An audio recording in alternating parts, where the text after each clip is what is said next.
क्रूस का चिन्ह पिता पुत्र पितात्मा के नाम पर आमीन।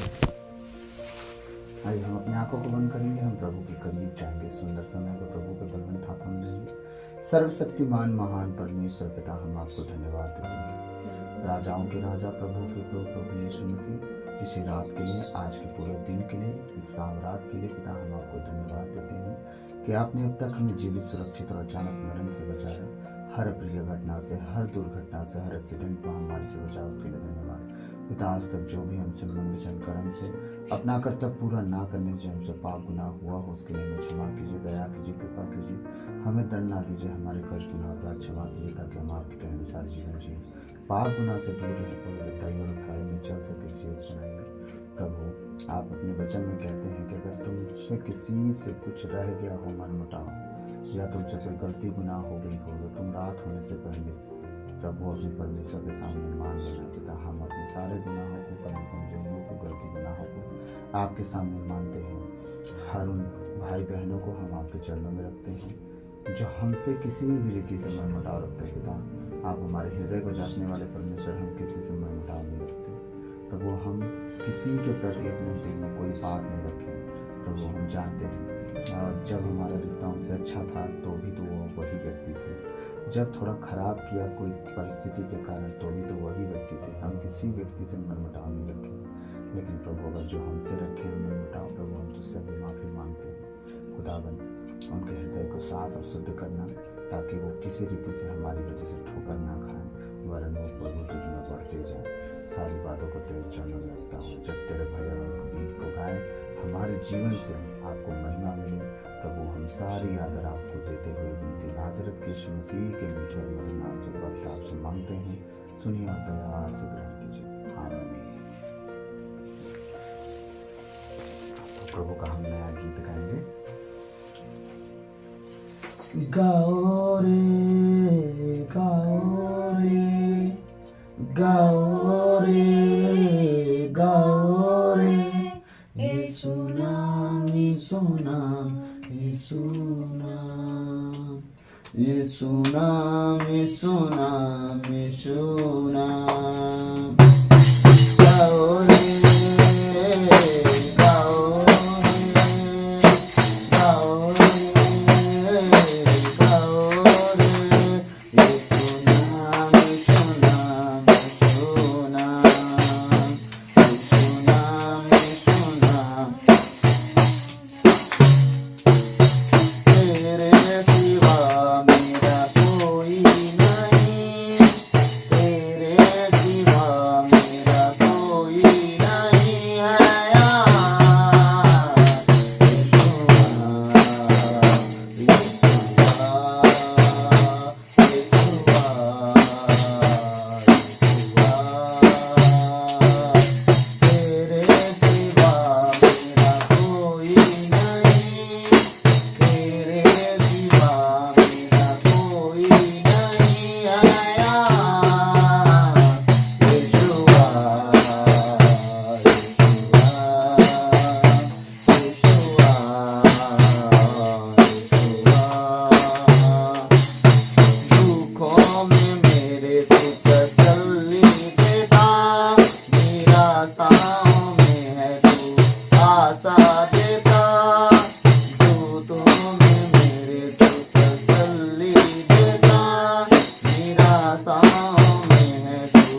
नाम नाम यीशु नाम नाम नाम।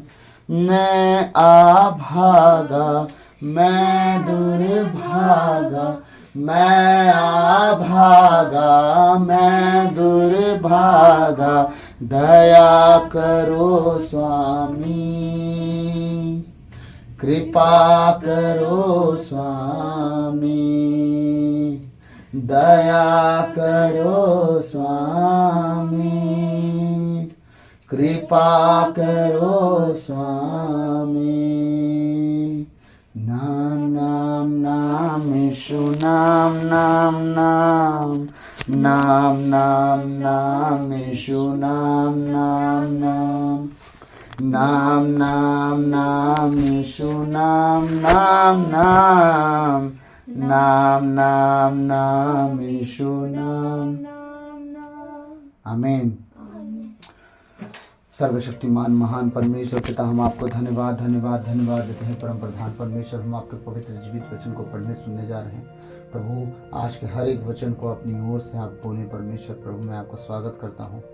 मेरे मुख पर पहरा बिठाई, मेरे होठों के द्वार की रखवाली की जाए। बोलने वाला मैं नहीं, पर आप स्वयं मुझ में होकर अपने वचनों के द्वारा बातचीत करें। प्रभु, उन वचनों का भेद हम पर प्रकट करें, ताकि उन वचनों के अनुसार हम पढ़ सुन के उसके अनुसार चलना, उठना, बैठना, जीना सीख सकें। और आपके लोगों को भी प्रभु वहाँ तक आप ले चलिए जो इन वचनों को आज सुने परमेश्वर, कल सुने परमेश्वर, आने वाले दिनों में सुने परमेश्वर। पिता, हम प्रार्थना करते हैं, बोलने में प्रभु हमें हमेशा धीरज धरना है और सुनने में तत्पर रहना है। पिता, मैं प्रार्थना करता हूँ आज कोई भी बात मैं अपनी ओर से नहीं, वरना आप स्वयं मुझ में होकर प्रभु आप बातचीत करें, मेरी ज़बान को मसा करें, नियंत्रण करें। प्रभु, आज हर एक परिस्थिति में आपकी ही चले परमेश्वर। सारी बातों को आपके चरणों में रखता हूँ प्रभु। ये विनती यीशु के नाम पर आपसे मांगता हूँ, सुनो और दया से ग्रहण कीजिए। आमीन आमीन। आइए हम प्रभु के वचन की ओर जाएंगे।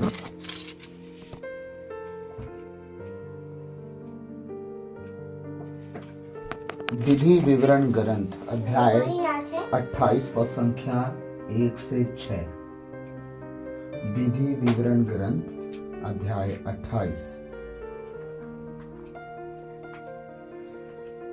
लाल बाइबिल अगर किसी के पास होगी तो उसमें व्यवस्था विवरण कहते हैं उसको, आप निकाल लेंगे। 28 पद संख्या 1 से 6।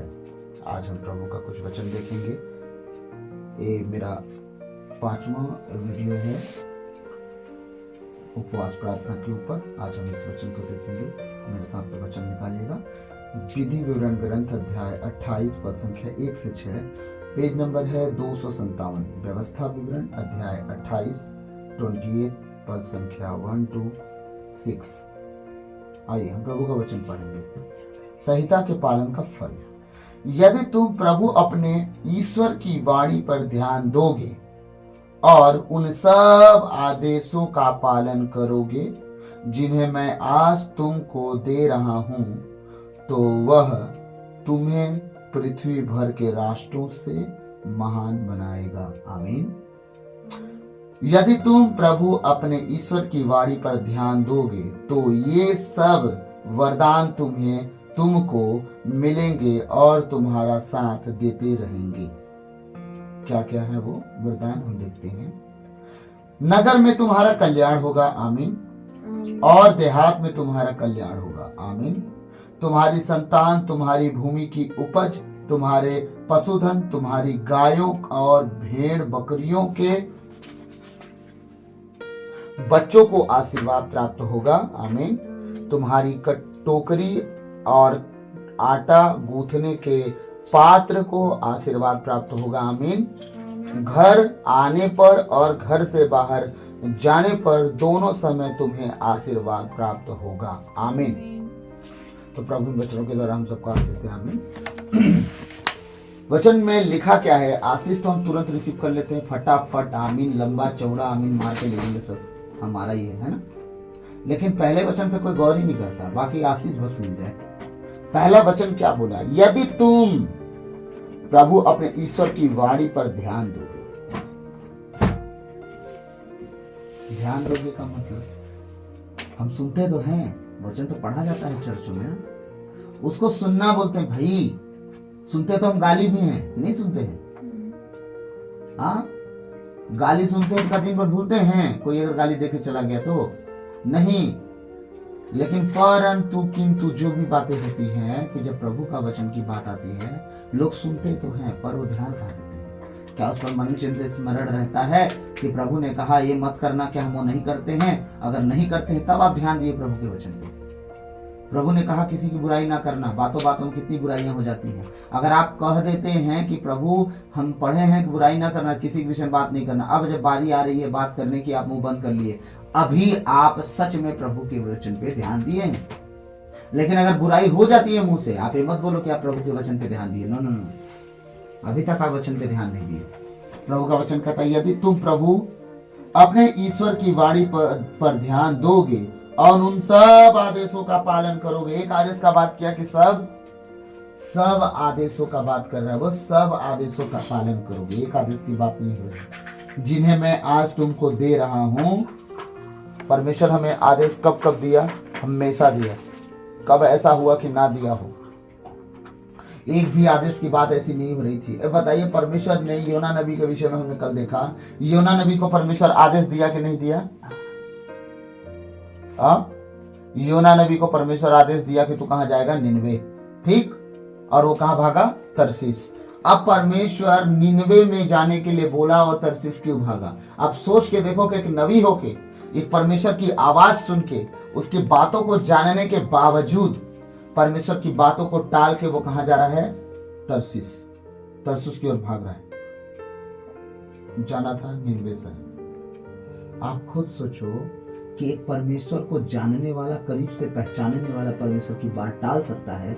आप और हम सब, मैं खुद को तो थोड़ा थोड़ा नहीं जोड़ता हूँ। क्यों नहीं जोड़ता हूँ? क्योंकि मैं जानता हूँ मैं अपने प्रभु के साथ अगर लीगल तरीके से नहीं रहता तो आज मैं आपको सुसमाचार नहीं सुनाता।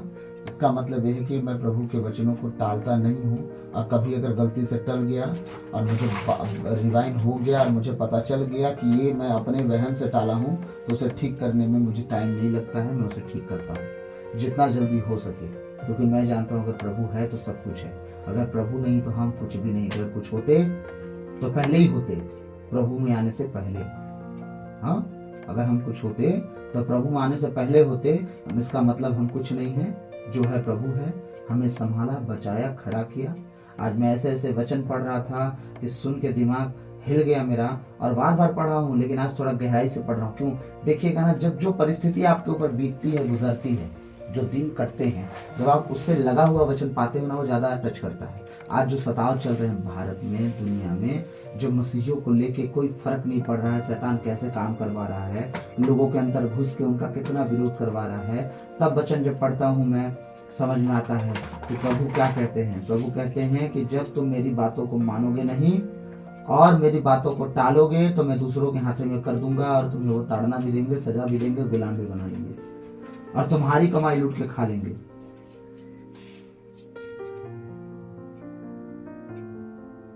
ये हमारा परमेश्वर है।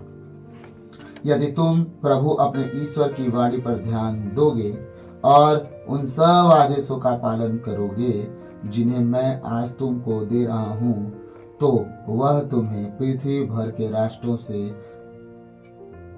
महान बनाएगा। आमीन।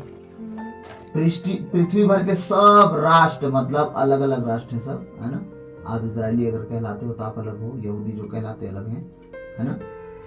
आप समझिएगा, अब इजरायली यहूदी एक ही होते होंगे।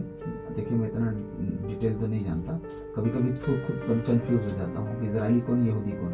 ये यहूदा के घराने के यहूदी कहलाते हैं, वो भी तो इजराइल में ही आएंगे, क्योंकि इजराइल कौन था? हमारा याकूब था, है ना। उसके औलाद ही थे यहूदा के घराने के लोग। यहूदा के घराने के लोग यहूदी कहला गए।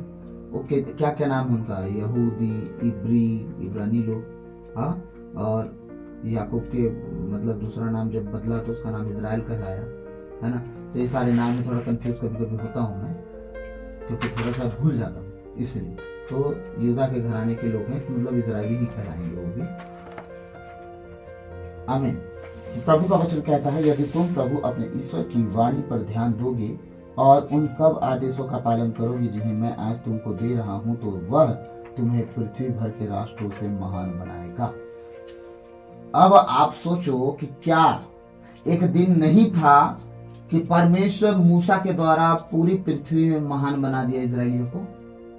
ठीक। नंबर 2, क्या नहीं था कि राजा दाऊद को परमेश्वर 66 लड़ाई लड़वाया और 66 लड़ाई में एक भी लड़ाई नहीं हारा वो, और इकोनॉमी नहीं गिरी। आज दुनिया में छोटी सी लड़ाई होती है, पूरी दुनिया भड़कंप मच जाता है और तुरंत तुरंत इकोनॉमी गिर जाती है। लेकिन दाऊद राजा के दिनों में इकोनॉमी नहीं गिरी और लड़ाइयाँ चलती रही, लेकिन वो जीत करता रहा। 66 लड़ाई की 66 लड़ाई जीता भी और हारा भी नहीं। और देख के रखिए परमेश्वर ने उसे कितना जय दिलाया और कितना आगे बढ़ाया, कितना ऊंचा किया। अब बताइए, राजा दाऊद के दिनों में कोई ऐसा राष्ट्र था जो राजा दाऊद के सामने खड़ा होकर मतलब गरज सकता था? नहीं। यूदा का सिंह, सुन के थोड़ा सा लगता है प्रभु पहले भी लड़ता था अपने लोगों के साथ। हाँ, जब मूसा यहोशू को छोड़ के चला गया, प्रभु से जा मिला, जब एरिको के दीवार के पास लड़ाई होने की बारी आई, परमेश्वर जब उसे बता दिया सब कहानी, इस मूसा के साथ जैसे मैं था तेरे साथ भी रहूंगा, सब बातें हो गई। परमेश्वर का दूत उसके सामने से आ गया लड़ने। हाँ, यहोशू पूछता है कि एक बात बता, तू दुश्मन की ओर से है कि मित्र की ओर से? तो बोलता है ना मैं दुश्मन की ओर से हूँ ना मित्र की ओर से हूँ, मैं सर्वशक्तिमान परमेश्वर की ओर से हूँ और उसके सेना में सेनापति हूँ मैं, और मैं उसकी ओर से भेजा गया हूँ ताकि तुम्हारे साथ लड़ूं। यरीहो की दीवार ना ऐसे ही नहीं गिर गई थी। यरीहो की दीवार अगर गिरी तो परमेश्वर उनके बीच में पहले से दूत भेजा था, बस वो ये कंफर्म करने के लिए कि क्या आज्ञा मानते हैं या टालते हैं।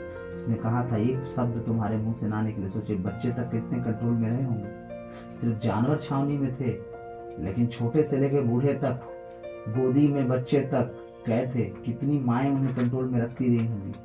हाँ, इजरायली उस यरीहो की दीवार का चक्कर काटेंगे और चुपचाप घर चले जाएंगे, कोई कुछ बोलेगा नहीं। बस 7वें दिन जयकार हुआ और पापड़ की जैसे पूरी दीवार टूट गई। और परमेश्वर क्या किया, तुम चढ़ के उन्हें ले लो। और थे कौन? वाह, असुर थे वो। बोलते हैं, प्रभु का वचन कहता है कि एक व्यक्ति की खटिया नापी गई बताने के लिए। 4 हाथ चौड़ी 9 हाथ लंबी लोहे की खटिया थी।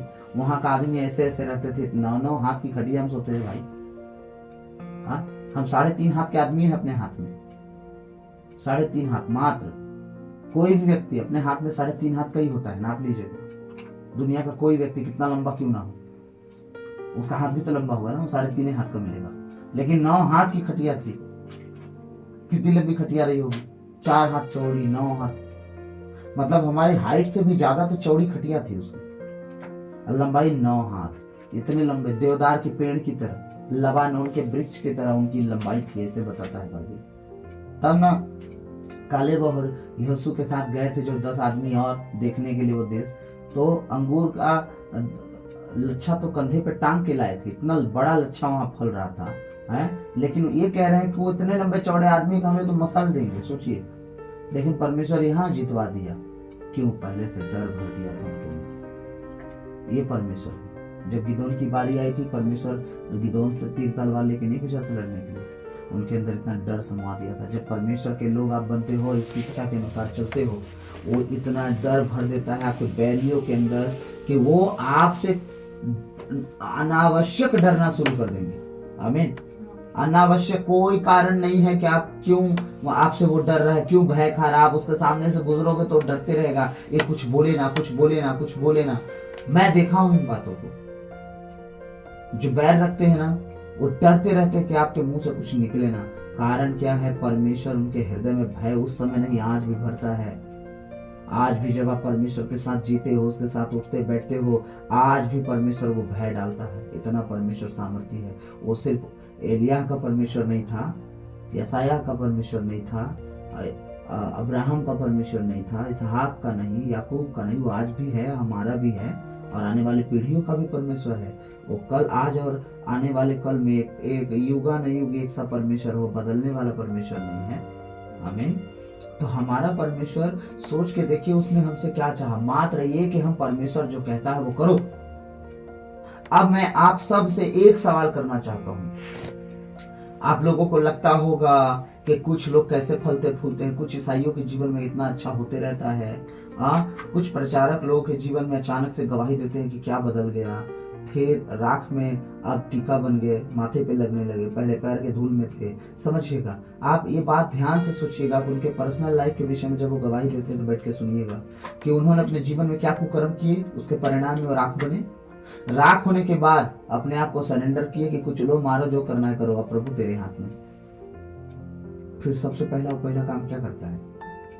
बाइबल पढ़ता है और नम्र होता है। बाइबल पढ़ने वाला व्यक्ति नम्र होगा, जो नहीं पढ़ता वो घमंडी होगा।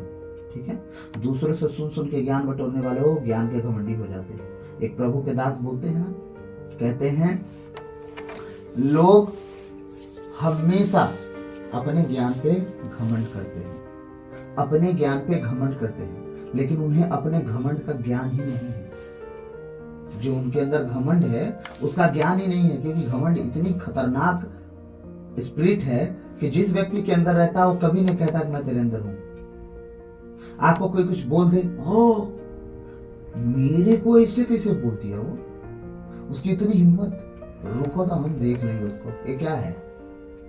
घमंड ना है तो क्या है? बदला लेना परमेश्वर का काम है। जो परमेश्वर को कुछ बोलता है ना, परमेश्वर उसका बदला लेता है। परमेश्वर ने कहा है हम सबसे, बदला लेना तुम्हारा काम नहीं है, तुम्हारा काम है प्रार्थना करना। तुम उसके लिए भले के लिए प्रार्थना करोगे ना, तुम्हारे अंदर जो निकलेगा ना, भला के लिए प्रार्थना नहीं निकलने वाला है ना। कहते ना, तुम अपने बैरी से प्रेम करो। जब तुम प्रेम करते हो तो ऊपरी शब्द से, अंदर से क्या प्रेम निकल पाता है? नहीं। परमेश्वर अंदर जांचता है कि अंदर चल क्या रहा है। अरे दिखावटी ही तो कर ले कम से कम, दिखावटी कर ले कि जब तू प्रेम करेगा ना तो सोचा भी नहीं होगा कि मेरे साथ ये प्रेम कैसे कर सकता है, इतनी बड़ी दुश्मनी, तब तू जलता अंगारा उसके सर पे रख रहा है। आज हम परमेश्वर के आदेश और उसके नियम को नहीं मानते और चाहते हैं कि परमेश्वर घर में आते समय, घर से बाहर जाते समय हमारी कठौती, हमारा बर्तन आटा का, हमारे नौकरी पेशा भेड़ बकरी वही तो है, क्या है, हमारी आय की आमदनी सब पर आशीषित हो, सब आशीषित हो, सब पर आशीष हो परमेश्वर का। हम फलते फूलते जाएं, बढ़ते जाएं, जीवन भर अपनी मर्जी से जी लेते हैं हम। कभी प्रार्थना के लिए समय नहीं हमारे पास। कभी कर लेते हैं घर में, शाम को एक भेद रोज मार लेते हैं, वो चक्कर टाइप से, क्योंकि हमारा तो विधान बन गया हो ना, क्या बोलते हैं, नियम। नियम में जीने वाला परमेश्वर का व्यक्ति नहीं हो सकता। नियम से बाहर निकलिए, परमेश्वर के बनिए। सिर्फ एक भेद रोजरी से कुछ अगर हो जाता तो पूरे भारत के ईसाई एक भेद रोजरी करके काम चला लेते। ठीक है, आज हमारे रोमन भाई बहन जहाँ के थे वहीं रह गए। ठीक, कब से अगुवाई कर रहे हैं वो, जहाँ के थे वहीं रह गए, उनकी बुद्धि वहीं तक सीमित रह गई। मैं कुछ लोगों को देखता हूँ जिनके साथ बढ़ा मैं, वहीं तक सीमित रह गए, वो बढ़ ही नहीं पाए। लेकिन जब आप रोजरी से थोड़ा सा बाहर निकलो कि आपका रोजरी हो गया शाम का, ठीक, रोजरी प्रार्थना के बाद खाना पीना खा पी लिए, अब आप इतना मत खा लो कि आपका शरीर 10 मिनट भी ना बैठने दे आपको। रात में प्रभु के साथ अलग हो जाओ, ना रोजरी की बातें हो, ना दुनिया की बातें हो, आपकी और प्रभु की बातें हो। और बताइए प्रभु आप कैसे हैं? मैं तो ठीक हूँ। आज दिन में थोड़ा सा बुखार लग रहा था, फिर भी मैं ठीक हूँ। बच्चे का तबीयत खराब है प्रभु, फिर भी ठीक हूँ। घर में खाने के लिए कुछ नहीं प्रभु, फिर भी ठीक हूँ। क्योंकि मुझसे ज्यादा तो आप जानते हैं, मैं क्यों चिंता करूं? मेरा चिंता करने वाले तो आप ना है। आपने तो खुद कहा है तुम्हारी चिंताओं को तो मैं अच्छे से जानता हूँ, बस मैं चाहता हूं तुम मेरे करीब आओ। आज तक पुराने विधान में लोग जब कष्ट सहे हैं तो कारण क्या है? प्रभु के पास ना के अपने समस्याओं का समाधान खोजने लगते हैं, सिर्फ प्रभु के पास नहीं है। आज हमारे ईसाई बहन भाई क्या कर रहे हैं? बस यही कर रहे हैं, बस प्रभु के अलावा उन्हें सब चाहिए, प्रभु के पास बस नहीं आते, बाकी सब कुछ करने के लिए तैयार। तब आप खुद देखिए कि जब परमेश्वर योना नबी को कहता है जा निनवे और नहीं गया, यहाँ कह रहा है परमेश्वर यदि तुम प्रभु अपने ईश्वर की वाणी पर ध्यान दोगे और उन सब आदेशों का पालन करोगे, कि एक आदेशों का पालन करोगे, सब आदेशों का। परमेश्वर तो खुद ब खुद किताबी भाषा में नहीं बोला, वो योना नबी को सीधे आके बात किया कान में, बोलता है सुन चल चुपचाप निनवे चला जा, क्योंकि वहां 1,20,000 मेरे लोग हैं, मर ना जाए वो। बात टाल दिया बात टाला ना। परमेश्वर क्या किया? सुकून से वो कंफर्ट जोन में रहना चाह रहा था, घर में एकदम आराम से खा पी के टाइप। क्या दिन का उपवास करवा दिया परमेश्वर उससे। निनवे भागा वो, तरसुस जा रहा था, वहां से उठा के फेंका निन्वे ना। कै दिन का उपवास करवाया परमेश्वर? 43 दिन का। हाँ, 40 दिन तो निन्वे में उपवास किया, 3 दिन मछली के पेट में कहा पनीर पूरी बट रहा था उसको। बताइए, पनीर पूरी थोड़ी ना पक रहा था। अब वो कितना 43 डेज का उपवास करना पड़ गया मजबूरन। गिनती आता है मात्र 40 दिन का। और 3 दिन वो क्या कर रहा था वहां? 3 दिन उसको वहां कुछ खाने को मछली के पेट में नहीं मिल रहा था, वो घुटनों में था। क्योंकि वो जब वचन उसको पढ़िएगा कि अपने आप को वो समुद्र की गहराई में पाया, अपने आप को मरा हुआ पाया, लेकिन परमेश्वर जब उसे जीवित किया तब वो अपने आप को परमेश्वर को दिया। इजीली परमेश्वर को पा गया था वो। कुछ लोगों के ऊपर परमेश्वर की ऐसी दया होती है कि वो इजीली परमेश्वर को पा जाते हैं, एकदम इजीली। परमेश्वर को ज्यादा उनको स्ट्रगल नहीं करना पड़ता है। लेकिन कुछ लोगों के जीवन में परमेश्वर को पाने के लिए मतलब एड़ी चोटी लगाना पड़ जाता है रात दिन कि परमेश्वर तो बस मिल जाए। मैं सच कहता हूँ, जो इजीली पाते हैं वो कदर किसी चीज का नहीं करते। जो एड़ी चोटी लगा के काम करते हैं, ना भी पाए तब वो उसका कदर करते हैं। हाँ, ये वजह थी। अब देखिए, आप योना नबी हो के परमेश्वर की बात नहीं माना, परमेश्वर कहाँ ले गया? सोच के देखो, आप एक नबी को परमेश्वर बर्दाश्त नहीं किया, आम आदमी को बर्दाश्त करेगा? मूसा हारून गलती किए, परमेश्वर राइट नाम मारने की बात नहीं किया। उसने एक बात कहा कि तुम लोग नहीं जाओगे, क्योंकि उनकी गलतियां भी इतनी सेंसिटिव रहा करती थी। हाँ, योना नबी भी गलती नहीं कर रहा था, वो जान रहा था कि वहां के लोग बहुत डेंजर हो गए हैं, वहां जाऊंगा ही नहीं, और मेरे को ही मारने लगेंगे। लेकिन परमेश्वर जानता है ना तुम्हें कैसे सिक्योर रखना है, तुम्हें जो काम दिएगा बस करो। हाँ, अब देख के रहिए, मूसा और हारून बहुत सेंसिटिव मिस्टेक किए थे, लेकिन परमेश्वर तुरंत नहीं मारा। लेकिन इजरायली तुरंत मिस्टेक करते थे और परमेश्वर कहता तुरंत मारूंगा इनको। अब सुन मूसा, अब तुझसे नई पीढ़ी बनाऊंगा, मैं सबको खत्म करूंगा। मूसा माफी मांगता था, परमेश्वर ऐसा मत कर। परमेश्वर तक को मनाने वाले दुनिया में लोग हैं। सोचिए, परमेश्वर का बात कौन मना सकता है उसको? वो एक बार ठान ले तो कौन रोक सकता है? कोई नहीं। लेकिन दुनिया में ऐसे लोग थे जो परमेश्वर, मैं किसी समय अगर प्रभु की दया हुई हम पर, तो मैं कभी बताऊंगा कि परमेश्वर को कौन कौन आदमी मना ले गए अपने काम के लिए। हाँ, मूसा का दास यहोशू, सूरज रुक गया लड़ाई होते समय, पृथ्वी घूमना बंद हो गई। हाँ, सूरज तो घूमता नहीं, घूमती तो पृथ्वी है ना। उसने सूरज को कहा ना डूबे, तो पृथ्वी घूमना बंद हो गई। हाँ, सूरज तो डूबता नहीं है, उगता नहीं। हम ना कहते सूरज डूबा सूरज उगा, घूमती तो पृथ्वी है ना। क्या उन दिनों में नहीं घूमती रही होगी? है ना? थोड़ा बात को समझना है हम लोग को। तो उन दिनों में तो पृथ्वी घूमती रही होगी, कैसा तो नहीं दूसरी दुनिया रही हो। पृथ्वी खड़ी थी, सूरज चक्कर काट रहा था, पृथ्वी चक्कर काटती घूम घूम के। जब उसने कहा कि सूरज नहीं डूबेगा, मतलब पृथ्वी रुक गई। परमेश्वर जानता है ना उसका कहना किस तरफ है, वो विज्ञान नहीं जानता है, ठीक है, लॉजिक नहीं समझ सकता। मुझे ना पता है कि सूरज को घुमाना है मुझे, कि पृथ्वी को रोकना है, वो तो परमेश्वर का काम है ना। तो यहाँ बुद्धि की बात नहीं है, यहाँ समझ की बात है कि यीशु को जो समझ में आया वो बोल दिया भाई, उसके मुंह से निकल गया। हाँ, मुंह से निकलना कितनी बड़ी बात है। आप लोग किसी और से जाने या ना जाने, लेकिन बलाम से जान सकते हैं। अब मैं नहीं कहूंगा परमेश्वर डर गया उससे, लेकिन परमेश्वर उसे इतना सामर्थ्य दिया था, वो जानता था कि बोलेगा मतलब पक्का हो जाएगा। इसके मुंह से निकलना, अब मैं मजबूर हो जाऊंगा, कुछ ना कुछ करना पड़ जाएगा। खुद परमेश्वर आगे देख, बोलना मत कुछ, अपना मुंह बंद रखना, और जो मैं बोलूंगा बोलने के लिए वही बोलना। राजा का पक्ष लेके कुछ भी बोलना मत। एक तो पहले मैं बोल रहा हूँ जा मत, दूसरे दिन फिर बोलता है राजा, परमेश्वर राजा और बड़े बड़े आदमियों को भेज दे। मेरे से ही बड़े आदमी आ गए तुम्हारे पास, हैं? मेरी बात टाल के तुम उनकी बात मान रहे हो। भाई बड़ा होशियार हो तुम। अच्छा ठीक है, तुम जाओ, लेकिन जो बोलूंगा वही बोलना, कुछ बोल मत देना। कौन नंगी तलवार लेके खड़ा हो गया? परमेश्वर का दूत। शुक्र है वो गधे का, परमेश्वर आंख खोल दिया, नहीं तो ऐसा गर्दन उड़ाता ना वो कि गधे के ऊपर बस धर रह जाता, सर कहीं और जाके गिरता। फुटबॉल बना के वो दूध खेल के और चला भी जाता। रह जाते नबियापन करते। इसलिए ज्यादा नबी ना बने, कृपया परमेश्वर जो कहे वो करे। तो हम इतना जानते हैं कि परमेश्वर हर उस नबी का बात भी मान लेगा, और उसका कहा भी सुन लेगा, और उसके कहे अनुसार परमेश्वर काम भी कर लेगा। इसलिए मैं बताऊंगा कि किन किन व्यक्तियों का परमेश्वर धरती पे बात मान के अपना इच्छा बदल दिया। मैं ये बात, एक कलीसिया है हमारी, हम वहां बताए हैं, और लोग आज तक ध्यान नहीं दिए होंगे। लेकिन हाँ, शुक्र है खुदा का कि वो कलीसिया बढ़ गई। मैं अपने आप को धन्य समझता हूँ कि उस कलीसिया में परमेश्वर ऐसा काम किया, उस कलीसिया के लोग अपने आप को परमेश्वर को दिए। आज उनका जीवन परमेश्वर के वचन में, आराधना में, प्रार्थना में बढ़ते जा रहा है। प्रभु को मैं धन्यवाद देता हूँ। आज वहाँ की आराधना, वहाँ की प्रार्थना हर कलीसिया में काश कि ऐसा होता, और हर कलीसिया के अंदर छुटकारा, चंगाई, चमत्कार, चिन्ह जिस तरह वो गवाही देते हैं, हर जगह गवाही देते हैं। आमीन। आज हम क्या देख रहे हैं? मात्र आज्ञा पालन के विषय में। अब हमें ना उपवास करना है, ना हमें प्रार्थना करना है, ना हमें संगति करना है, ना हमें कभी बाइबल पढ़ना है। परमेश्वर एक काम कर, तो 12-56 भोग परोस और दे, मैं खाऊं। बस 56 भोग परोस के दे, परमेश्वर मुझे बैठ के खाना है। क्यों? इसलिए कि तू मेरा परमेश्वर है। ठीक, क्योंकि तूने तो कह दिया, तुम्हारे माता पिता तो सहज ही तुम्हें सांप, बिच्छू और पत्थर नहीं दे, तो क्या मैं दे दूंगा क्या?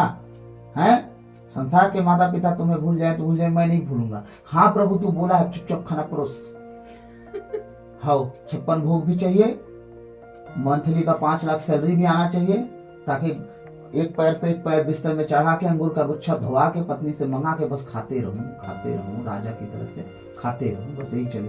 अब कर्म 0 सन्नाटा, हम करेंगे कुछ नहीं। हम आज वो मसीही हो गए कि हम करेंगे कुछ नहीं। सारे फल हमारे घर आने चाहिए यीशु मसीह के नाम से, चाहे कुछ हो जाए। और दान भेंट मांगना मत प्रभु, 10 रुपया से अधिक चर्च के थैली में हम डालेंगे नहीं। बस फिर प्रभु कहता है जो तू बोया है वही काटेगा। 10 रुपया बोया है तो मैं तुझे 10 गुना लौटा रहा हूं, ठीक है? चल 100 रुपया काट। 100 रुपया बोया है, चल 100 गुना 10 गुना लौटा रहा हूं मैं, 1000 काट। कुछ धनवान है ना भाई कि 1 लाख रुपया महीना सैलरी आ जाती है तो 100 रुपया बड़ी इज्जत से डालते हैं, प्राउड फील करके 100 रुपये डालते हैं चर्च में। 100 रुपया से कम तो मैं कभी डालता ही नहीं। हाँ, प्राउड फील करते हैं। अब जब बात परमेश्वर के भवन में दशमांश की आती है तो उनका गला सूखने लगता है और नाड़ी ठीक से नहीं चलती है। फिर धक धक धक धक कलेजा करता है कि हम 10,000 कैसे निकाल दें। अरे तुम तो अभी अटके हो 10,000 में। परमेश्वर कहता है कि तुम बढ़ चढ़ के करो, तुम 10,000 से पार करोगे, क्योंकि उसने कहा जितना तुमसे कहा गया सिर्फ उतना अगर तुम करते हो तो तुमने क्या बड़ा काम किया। पौलुस कहता है ना कि जितना हमसे कहा गया अगर हम उतना ही करते हैं तो हम क्या बड़ा काम किए। हमें बढ़ चढ़ के परमेश्वर के काम को करना है ताकि वो खुश हो सके। और याद रखिएगा, परमेश्वर बीज बोने वाले को जिस तरह आप उदार साथ से बोते हो उस तरह वो आपके जीवन में काटने का भी अवसर देता है। दुनिया का कोई ऐसा व्यक्ति हो जो परमेश्वर के राज्य के लिए बीज बोया हो, उसके राज्य के लिए कोई काम किया हो, उसे वापस परमेश्वर 100 गुना ना लौटाया हो ही नहीं सकता। क्योंकि परमेश्वर आपसे कुछ नहीं लेता, वो आपसे कभी नहीं लेता। आप उसे क्या दोगे? कुछ दे सकते हो? सब कुछ उसी का दिया हुआ है। वो आपसे हृदय लेता है कि सच में जो मैंने कहा है तुम कर पाते हो कि नहीं। सबसे जोखिम क्या है दुनिया में? धन। सबसे बड़ा जोखिम दुनिया में क्या है? धन। धन का जोखिम बहुत खतरनाक है। यही तो परमेश्वर चाहता है कि तुम त्यागो उसको। तुम्हारे पास जो है अपने जीवन के इस्तेमाल के अलावा उसे त्यागो। तुम्हारी जरूरतें पूरी हो जाए उतना रखो, बाकी तुम त्यागो। आने वाली हर पीढ़ी का ठेका मैं दिखाऊंगा, क्योंकि परमेश्वर एक ऐसा बैंक है, हमारा ऐसा बैंक है कि जो जमा करते हो 100 गुना लौटाने वाला परमेश्वर है। ये आज का बैंक नहीं कि 2% 4% ब्याज पर पूरी जिंदगी का कमाई रख ले। नो, हमारा परमेश्वर 100% लौटाने वाला परमेश्वर हो, ब्याज सूद के साथ। आप जो उसके राज के लिए सपोर्ट करते हो, जो उसके किंगडम के लिए सपोर्ट करते हो, 100 गुना लौटाता है। अगर आपसे नहीं हो रहा है आप मांगो। परमेश्वर मत्ती 7:7 में लिखा है, मांगो तो दिया जाएगा। तेरे राज्य को सपोर्ट करना है, उसे बढ़ाना है, उसे और हमें आगे बढ़ाना। उसके तेरे भवन में कुछ कुछ कमी दिखती है, प्रभु मुझे दे कि मैं उससे पूरा कर सकूं। सच कहता हूं आप देने वाले बनोगे। आमीन। आप कभी दुआ करने वाले नहीं, कभी प्रार्थना करने वाले नहीं, कभी उपवास की घोषणा करने वाले नहीं। अब आप बताओ क्या करोगे? हाँ, कभी कुछ नहीं हो सकता। अब आपको आज ये समय चल रहे हैं कि प्रभु का वचन जो कहता है वो सुनो और उसे मानो और उसके अनुसार चलो। मैंने जो 4-5 दिन से जो वचन डाल रहा हूं, मैं किस विषय में डाल रहा हूँ? उपवास के विषय में। अब हमारा क्या काम है? आज जो वचन मैं दे रहा हूँ वो उपवास से थोड़ा सा हटके, लेकिन किस विषय में? वो सारी आज्ञाओं को जो मैं सुना चुका हूँ अगर बीच में नहीं बताऊंगा, कि वो परमेश्वर की एक आज्ञा ही है कि तुम उपवास करो। ऐसा नहीं कि उपवास ना करो। पहले के दिनों में, यीशु मसीह के दिनों में, यीशु मसीह के जाने के बाद उसके चेलों के दिनों में, एक एक जन के विषय में मैंने कहा है ना कि मैं बाइबल का पूरा उपवास सुनाऊंगा। आप पूरी बाइबल जब पढ़ेंगे सारे उपवास मिलेंगे आपको, कोई उपवास शायद ना छूटे। मैं कोशिश करूंगा एक भी उपवास ना छूटे। इन 40 दिनों में सारे उपवासों को मैं दिखाऊंगा। इसीलिए मैं चाहता हूं कि बीच बीच में उसके आदेशों का भी ध्यान दिलवाऊं, ताकि आप उसके नियम, उसके आदेशों का पालन करो और परमेश्वर आपके जीवन में उन सारी परिस्थितियों को बदल के रख दे जो मेरे जीवन में बदला है, मेरे परिवार के जीवन में बदला है, आप सबके जीवन में बदल जाए। आमीन।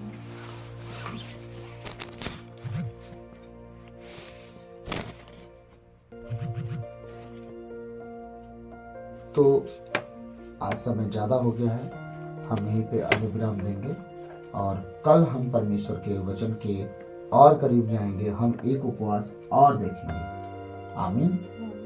तो प्रभु इन वचनों के द्वारा हम सबको आशीष दे। God bless you all. सबको जय यीशु। पिता पुत्र पितात्मा के नाम पर आमीन। मिलते हैं फिर कल नई वीडियो में। तो हमारे परमेश्वर के परिवार के सदस्य के लोगों जो आप हमें मिले हो, हम आप सबसे रिक्वेस्ट करते हैं कि इस वीडियो को आप ज़्यादा से ज़्यादा शेयर करिएगा, ताकि आपके घर के, आपके परिवार के लोग कुछ बातें, अगर इसमें से एक वचन भी उन्हें छू जाए तो अपने आप को मैं धन्य समझूंगा और प्रभु में आशीषित हम सब होंगे। सिर्फ मैं नहीं, वो आपका भी होगा कि आपने शेयर किया, उनके जीवन में वो काम किया और वो बचाए गए किसी भी रीति से।